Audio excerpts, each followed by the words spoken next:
Hello, Sagittarius, and welcome to the time of Sun in Aquarius. This is January 20th through February 18th, 2015.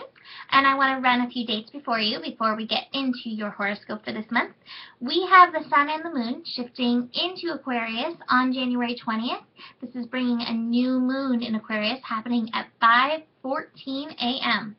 Mercury is going retrograde in Aquarius on January 21st and will be retrograde all the way through February 11th.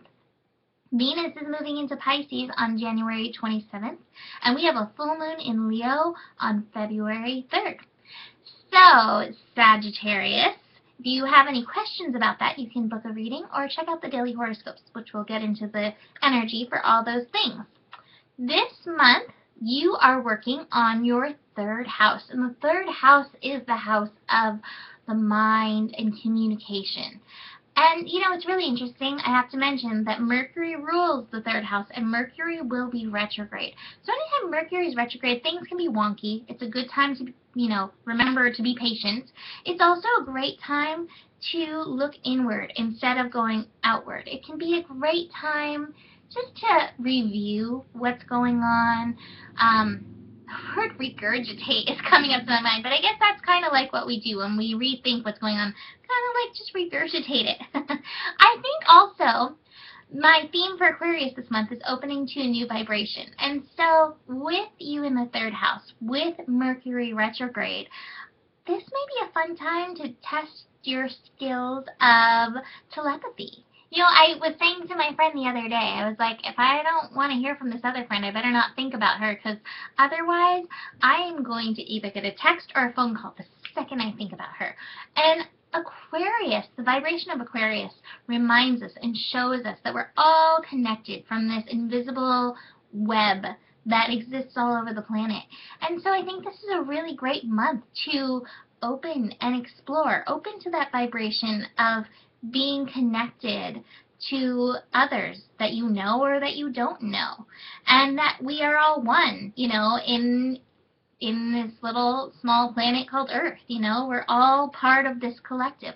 It's also a great time, which you're going to be very keyed into with the third house, to really tune into the divine mind, which is always feeding ideas in through you, and the collective consciousness. And I think the collective consciousness is, part of that web and how we are connected to others.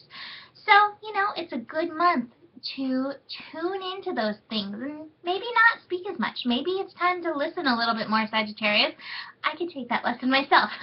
Listen a little bit more and see what, tunes in. You are an antenna. So things are constantly being fed to you.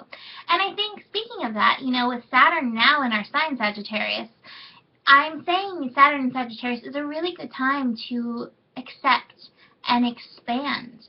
And so, our antennas are becoming even more open. I once did a meditation, actually a class that had a meditation that talked about our pineal gland and standing the pineal gland up and allowing it just to expand infinitely.